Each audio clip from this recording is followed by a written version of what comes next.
Presented by Unique Films. मोरा रखिया के डबरूर कहे मोरा रखिया के डबरूर कहे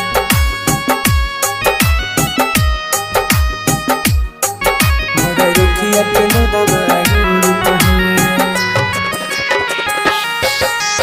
जिया पाए जान तोहारा बिना याद ना परी प्यार कोइल दिलावा से तू खेलत रहलू रोवाला पना कुछु भइल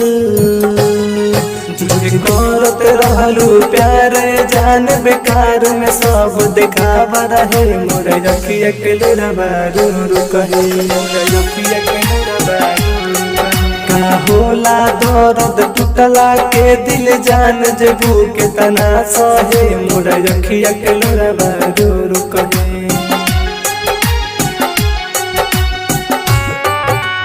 मोरा रखिया के डबरूर कहे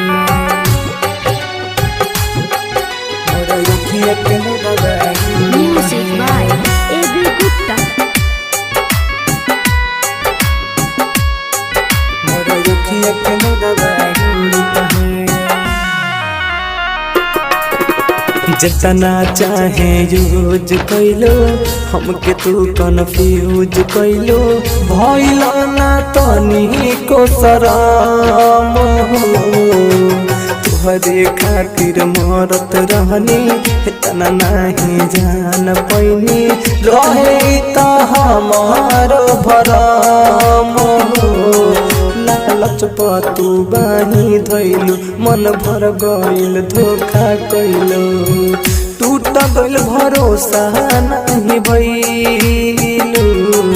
कबना बोरी जाता जिंदगी ना बापाता कौन हवा बहे मुरा रखिया के डबरूर कहे रखिया के डबरूर कहे झूठे करत रहलू प्यार जान बेकार में सब देखावा रहे मोरा रखिया के डबरूर कहे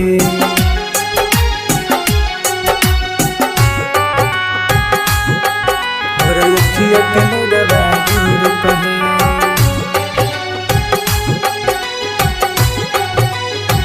Music by मोरा रखिया A.B. के Gupta. डबरूर कहे मोरा रखिया के डबरूर कहे जैसे आज तड़पतानी लागता ना होश में बानी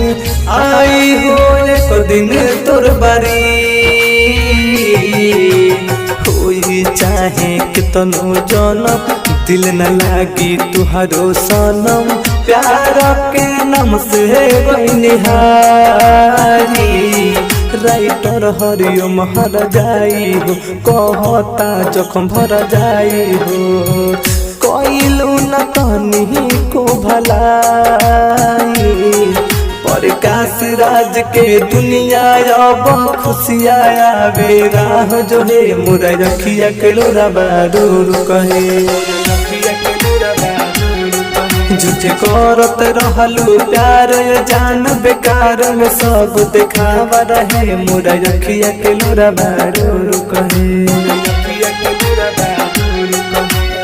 Bombay Digital Recording Studio, Chapra.